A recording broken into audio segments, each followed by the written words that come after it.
Morning guys. Assess tayo ng aking tanim na upo at saka kalabasa. Kahapon, namitas ako. Actually, kagabi. Isang araw kasi nagpahinga ako nung Sunday. Sabi ko, pahinga ako kasi masyado na akong pagod. So, instead na mamitas ako, nagpahinga, natulog, at saka inayos ko yung aking babuyan. Kaya't hindi ako nakapitas. Kagabi napilitan akong mamitas kasi sabi ko kung papalipasin ko pa yung pangalawang gabi, tiyak marami na akong masasayang na upo. At hindi ako nagkamali. Nung namitas ako, nako, tigas na. Tumigas na yung upo ko. Yung iba kinain ng daga. Yan o. Yan, tingnan nyo yung mga damages. Naglaps ng upo. Yan o, dami. Grabe, nanginayang ako. Ito o. Yan. Ito medyo mura pa. Pwede pa. Hindi, may damage na rin. Lakas kasi ng ulan kahapon. Hindi ko inaasahan na babagsak ng malakas na ulan. So, hindi ako nakapitas ng mas maaga. Ang resulta ay sayang. Ito, laki pa naman sana. Pwede pa siguro to. Pwede pa to. Kaso crack na, tinapon ko eh. Yung kasi sa upo, kapag tinusok mo ng kuko mo dito at hindi na bumaon ng diretso, ibig sabihin matigas na yung upo. So sayang good size pa naman, ang linis, ganda ng kulay. Pero hindi na siya pwede sa market. Dapat ganito. Yan. So napansin ko lang kasi ang binhi nito ay Mayumi F1. Madalas naman ako magtanim ng upo ng Mayumi F1, pero hindi naman ganun kabilis tumigas yung upo. Yung palipasin mo ng 2 araw kapag maayos yung pagkapitas, ay lalaki siya pero medyo malambot pa yung balat. Pero ngayon, mabilis tumigas. Kung babalatan to, pwede pa naman pakinabangan. Pero sa market, reject na yan. Hindi na yan bibilhin. Kasi hindi na ma-display ng matagal. So dapat ganito, mura pa. Yan. Malambot pa yung balat. Pag tinusok ng kuko, ay bumabaon ka agad. Pero kinakailangan sa Mayumi F1 ngayon na lumalabas ng mga buto, kinakailangan araw-araw ang pitas. Yan. Ito ay pang 5 pitas ko na. At yung pang 3 pitas yung peak. So, talagang marami. More than 200 pieces sa isang lata. Yung isang lata ay nasa 450 seeds. So kung mamimitas ka everyday ng mga 150 fruits o upo, okay lang. Napakaganda ng ani. At sa pang 5 pitas, ganito pa yung dulo ng baging. Napaka lusog pa at saka tuloy-tuloy yung pamumulaklak. So ibig sabihin marami pa tayong pipitasin. Ganda ng tubo. Wala kang makikitang irregularity dun sa pagbulas ng talbos tulad nito. Ang napansin ko lang dito ay nagkakaroon ng wilting, siguro dahil dun sa ulan at saka init.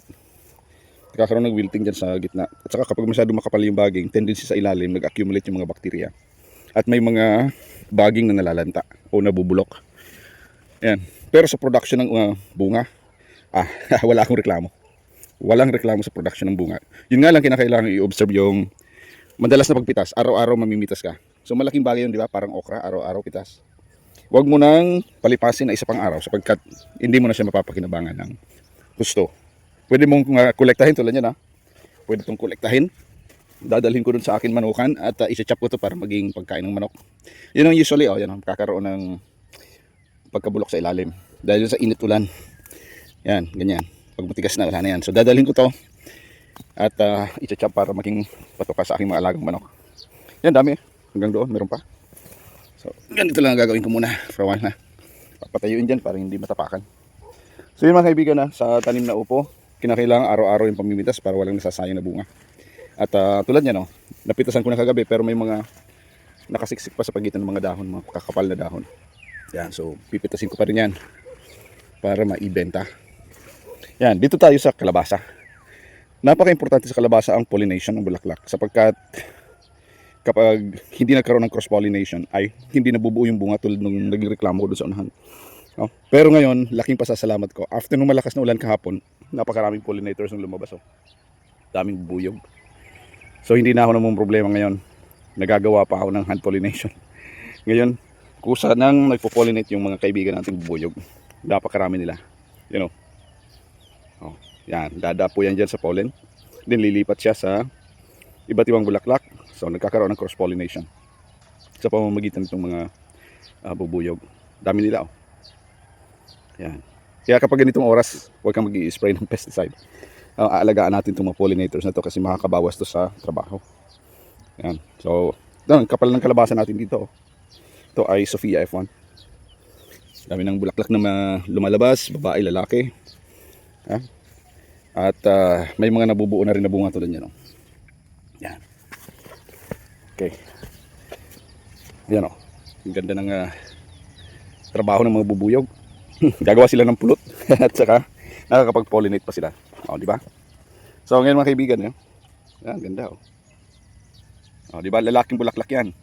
So didikit siya dyan sa pollen na yan. Yan, mga pollen grains. Didikit sa katawan niya, o kaya madadapuan niya. Then lilipat yan sa mga bulaklak na babae. So nakakakaroon ng natural cross-pollination dahil sa kanila. Yan, dami Yan. Yay. Salamat Panginoon sa provision mo nitong napakaraming mga bubuyog. Nagiging simple yung trabaho ko. Okay, so ipagpapatuloy ko mga kaibigan yung aking pamimitas ng upo sapagkat kailangan. Biyaya to pero kagabi medyo frustrated ako dahil sa ang daming nasayang na upo. Grabe hindi ko maibenta na to. Kailangan na lang dalhin sa bahay, chop-chopin at saka ipakain sa mga manok para mapakinabangan pa rin. Yan, meron pa yung ganito matigas na rin Grabe, sayang. Okay, so yan mga kaibigan. Hopefully makapitas pa rin ako ngayon ng mga 200 pieces siguro dito sa 400 hills na puno ng upo. Yan. At saka sana makapitas din ako ng mga kahit 60 kilos man lang. Yung pipiliin ko yung mga bunga ng Sophia na pwede nang maibenta para maging budget natin sa maintenance. Yan. Pero itong dito hindi ko to didisturbohin. Doon sa unahan ako mamimitas. Makapili man lang ng mga matitigas na bunga. Okay, napakabanayad ng hangin sa ngayon. Meron akong side crop pala na sweet corn doon sa tabi. Yan. At grabe rin yung uod sa ngayon. Buti na lang meron akong kaibigan na nagtatanim talaga ng mais at humingi ako ng payo kung ano yung dapat kong gamitin na pesticide at meron siyang nirekomenda sa akin na super epektibo talaga sa mga uod. So meron tayong pang saing, di ba? Alright, so thank you very much for watching mga kaibigan. Please support ang ating munting channel para marami pang mga kababayan natin ma-encourage sa pag-garden o kaya sa agriculture. Kahit depressing yung sitwasyon ng ating ekonomiya, di ba? Daming reklamo ng mga magsasaka dahil sa napakamura ng produkto. Samantalang napakataas na presyo ng mga inputs. Ganun pa man, calling natin to sa Panginoon na kinakailangan mag-produce tayo ng pagkain sa ating mga kababayan. Kaya for sure, in God's time, ay makakaahon din tayo. Okay? God bless inyong lahat. Bye-bye.